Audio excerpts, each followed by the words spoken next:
সাপ্তাহিক চাকরির খবর। হ্যালো বন্ধুরা, আশা করি সবাই ভালো আছো। চলে আসলাম এই সপ্তাহে চাকরির খবরগুলো নিয়ে। এই সপ্তাহে অনেকগুলো চাকরির খবর প্রকাশিত হয়েছে। আজকে আমরা সেইগুলো দেখব এবং কিভাবে আবেদন করতে হয়, কি কি শিক্ষাগত যোগ্যতা প্রয়োজন সবকিছু নিয়ে আজকে আমরা আলোচনা করব। তো মূল ভিডিও শুরু করার আগে যারা এখন আমার চ্যানেলটি সাবস্ক্রাইব করনি তারা সাবস্ক্রাইব করে বেল বাটনে ক্লিক করে রাখো, যাতে পরবর্তী চাকরির সংবাদগুলো এবং চাকরির খবরগুলো দেখতে পারো।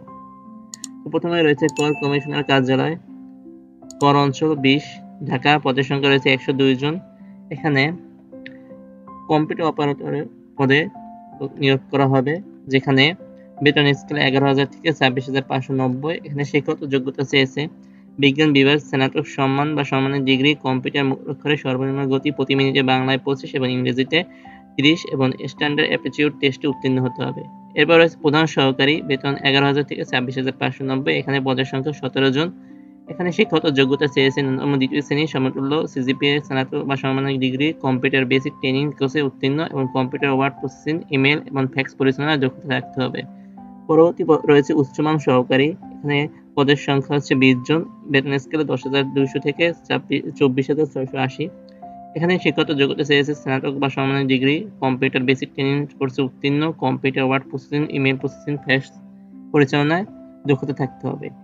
এরপরে রয়েছে কম্পিউটার অপারেটর। এখানে লোকবল নিয়োগ করা হবে 20 জন এবং বেতন স্কেল 10,200 থেকে 24,680। এখানে শিক্ষাগত যোগ্যতা চেয়েছে ন্যূনতম দ্বিতীয় শ্রেণী বা সমমানের সিজিপি, স্নাতক সম্মান ডিগ্রি, কম্পিউটার ব্যবহারে দক্ষতা থাকতে হবে এবং ইংরেজিতে 70 এবং বাংলায় 45 লেখার দক্ষতা থাকতে হবে।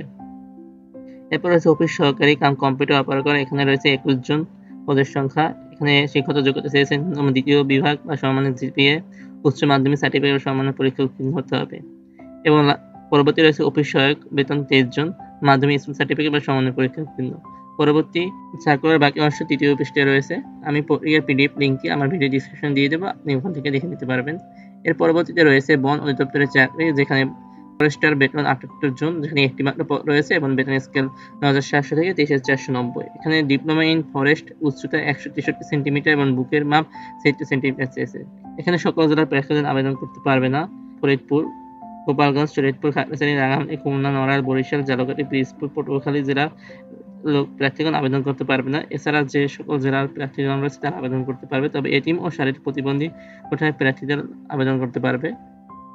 এরপর আছে সিভিল সার্জনের কার্যালয়, ঝিনাইদহ। এখানে পদের সংখ্যা রয়েছে 155 জন, পরিসংখ্যান বৃদ্ধি 3 জন, অফিস সহকারী কম্পিউটার অপারেটর 7 জন, স্টোর কিপার 5 জন, স্বাস্থ্য সহকারী, বেতন 135 জন, লাইব্রেরি অ্যাটেন্ডেন্ট 5 জন। এখানে শুধু ঝিনাইদহ জেলার প্রার্থীগণ, স্থায়ী প্রার্থী যারা আছে তারা শুধু আবেদন করতে পারবে। এরপর রয়েছে জাতীয় রাজস্ব বোর্ডের চাকরি, পদের সংখ্যা 62 জন। এখানে রয়েছে কম্পিউটার অপারেটর 2 জন নিবে। এখানে বিজ্ঞান স্নাতক সম্মান ও সম্মানের ডিগ্রি এবং কম্পিউটার ওখানে প্রতি মিনিটে বাংলায় 25 এবং ইংরেজিতে 30 হতে হবে। প্রধান সহকারী, বেতন 1 জন, বেতন 11,000 থেকে 26,590 এবং এখানে পদের সংখ্যা রয়েছে একটি।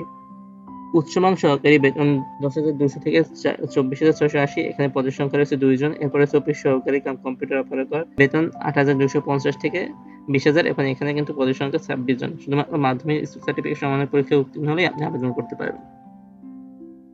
এরপর নৌ পরিবহন অধিদপ্তরের চাকরি আছে, যেখানে পদের সংখ্যা 17 জন। এরপর রয়েছে সিভিল সার্জন কার্যালয়, গাজীপুরে, যেখানে পদের সংখ্যা রয়েছে 56 জন। রেলপথ মন্ত্রণালয়ের চাকরি, পদের সংখ্যা 9 জন, অফিস সহায়ক পদে 9 জন নিবে। স্কুল সার্টিফিকেট সমানের পরীক্ষায় উত্তীর্ণ হলে এখানে আবেদন করতে পারবেন। এবার জেলা প্রশাসক কার্যালয়, লালমনিরহাট, পদের সংখ্যা 37 জন, বাংলাদেশ নৌ স্কুল অ্যান্ড কলেজ, পদের সংখ্যা 11 জন, জেলা প্রশাসক কার্যালয়, খাগড়াছড়ি, পার্বত্য জেলা, পদের সংখ্যা 7 জন।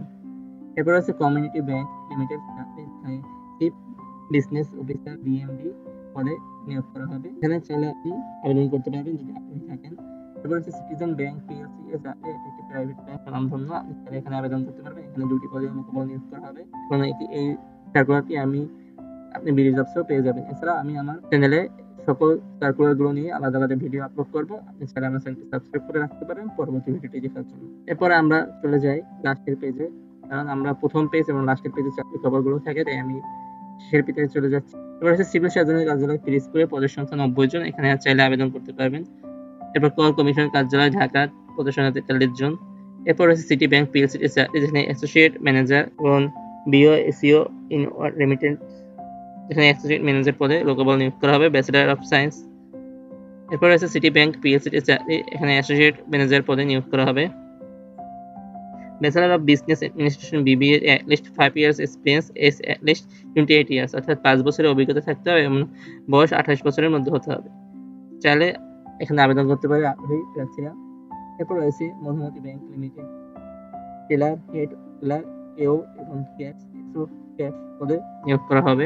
বাংলাদেশ আর্মি ইউনিভার্সিটি আবেদন চাইলে আবেদন করতে পারবেন। তারপর হচ্ছে বাংলাদেশ অত্যাবশ্যক প্রজন্ম, রয়েছে বিমান বাংলাদেশ এয়ারলাইন্সের চাকরি, আবেদনটি ভালোভাবে দেখে তারপর এখানে আবেদন করতে পারবেন। রয়েছে community bank Bangladesh PLC chief business officer পদে নিয়োগ করা হবে। তো এই ছিল এই সপ্তাহে প্রকাশিত সকল চাকরির খবরগুলো। যদি ভিডিওটি আপনাদের উপকারে আসে এবং আপনাদের ভালো লেগে থাকে তাহলে অবশ্যই আমার চ্যানেলটি সাবস্ক্রাইব করে বেল বাটনে ক্লিক করে রাখবেন। ভালো থাকুন, সুস্থ থাকুন, ধন্যবাদ সবাইকে।